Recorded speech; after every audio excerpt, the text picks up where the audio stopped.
है Indu broadcasting private limited और आप देख रहे हैं इंडियन न्यूज, हर पल, हर क्षण, हर सच। रविवार को पार्लियामेंट हाउस में सर्वदलीय बैठक रखी गई, जहां बीजेपी समेत 44 पार्टियों ने हिस्सा लिया। बैठक की अध्यक्षता राजनाथ सिंह ने की, जहां कई केंद्रीय मंत्री भी शामिल हुए। संसद के मानसून सत्र और बजट से पहले पार्लियामेंट हाउस में ऑल पार्टी मीटिंग बुलाई गई। बैठक में बीजेपी समेत 44 पार्टियों ने हिस्सा लिया। बैठक की अध्यक्षता राजनाथ सिंह ने की और कई केंद्रीय मंत्री इसमें शामिल हुए। विपक्ष की तरफ से कांग्रेस, आप, AIMIM और साथ ही YSRCP और अन्य पार्टियों ने हिस्सा लिया। कांग्रेस ने लोकसभा के डिप्टी स्पीकर का पद मांगा, साथ ही कहा कि नीट मामले में लोकसभा में चर्चा हो। सपा नेता रामगोपाल यादव ने यूपी कांवड़ यात्रा रूट की दुकानों पर नेम प्लेट लगाने का भी मुद्दा उठाया। तो वहीं बैठक में जेडीयू ने बिहार के लिए विशेष राज्य का दर्जा देने की मांग की है।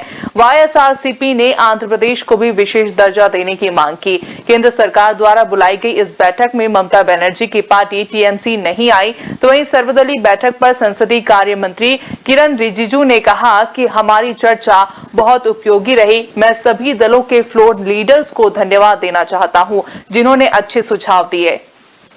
आज के मीटिंग को जिन्होंने चेयर किए हैं, हमारे सदन के नेता राज्यसभा में आदरणीय JP नड्डा जी और मैं और अपने दोनों राज्य मंत्री पार्लियामेंट्री अफेयर्स के अर्जुन मेघवाल जी और L मुरुगन जी, हम लोगों ने टोटल, और चिराग पासवान जी अपने दल के नेता के हिसाब से उन्होंने अटेंड किए हैं, तो 55 कुल मिलाकर के लीडर्स का आज बैठक हुई। हमने डिटेल में सारा पॉलिटिकल पार्टी के फ्लोर लीडर्स से उनका मत को लिया, सुझाव को लिया, हमने नोट किया और आग्रह भी किया कि हम मिलके बजट सेशन को अच्छी तरह से हम चलाएंगे और पार्लियामेंट को सुचारू रूप से चलाना ये सरकार में जो है उनका भी जिम्मेदारी है और विपक्ष में जो सदस्य है उनका भी जिम्मेदारी है। हम मिल करके अच्छी तरह से बजट सेशन को चलाएंगे, ऐसा हमारा अपील है। वहीं कांग्रेस के नेता मल्लिकार्जुन खड़गे और सपा नेता संजय सिंह ने बैठक के बाद बताया कि कई मुद्दों को बैठक में रखा गया है।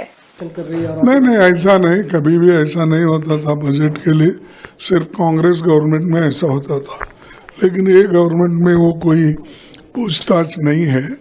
वो उनको जो भी दिल में आता है वो करते हैं और फिर बाद में जब बजट पेश होता है तभी आपको मालूम होता है कि किस स्टेट को क्या मिला, किसको क्या मिला, किस लोगों को उन्होंने, सरकार ने क्या दिया, उस वक्त ही मालूम होता है। इसमें कोई पूछताछ, एक दूसरे का विचार करना, ऐसी प्रथा बीजेपी ने तो नहीं डाली।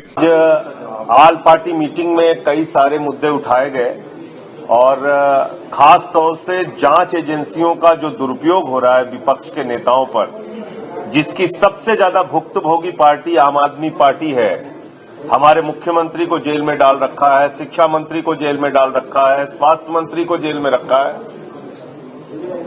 ये सारा मुद्दा ऑल पार्टी मीटिंग में हमने सामने रखा कि विपक्ष के नेताओं पर जिस तरह से ईडी का, CBI का, इनकम टैक्स डिपार्टमेंट का दुरुपयोग हो रहा है, इस पे सरकार, ये PMLA का जो एक ईडी को पूरी तरीके से दानवी ताकत दे दी गई है, इसको वापस लिया जाए और इन नेताओं पे जो कार्रवाई हुई है उसको खत्म किया जाए। दूसरा विषय, बजट को लेके मैंने दिल्ली का और पंजाब का इशू भी उठाया। देखिए, बजट अभी आने वाला है, लेकिन पहले ही मैं बजट लीक कर सकता हूं और दिल्ली के मामले में तो मैं लीक कर सकता हूं। 325 करोड़ से ज्यादा हम लोगों को नहीं मिलेगा। पिछले 9 साल से 325 करोड़ मिलता है दिल्ली। लाखों करोड़ का टैक्स हम लोग देते हैं, लेकिन 325 करोड़ से ज्यादा नहीं मिलता।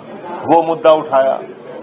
इसके साथ साथ जो आज की तारीख में एक बर्निंग इश्यू है कि आपने एक ऐसा फरमान जारी कर दिया जो हिटलर के शासन में होता था। यहाँ कोई नाजीशाही थोड़ी चल रही है। फिलहाल बैठक की अध्यक्षता कर रहे रक्षा मंत्री राजनाथ सिंह ने अपील की और लोकतंत्र को मजबूत करने के लिए सभी को एक साथ चलने की बात कही। न्यू वीडियोस की अपडेट पाने के लिए सब्सक्राइब करें इंडियन न्यूज को और बेल आइकन को दबाएं।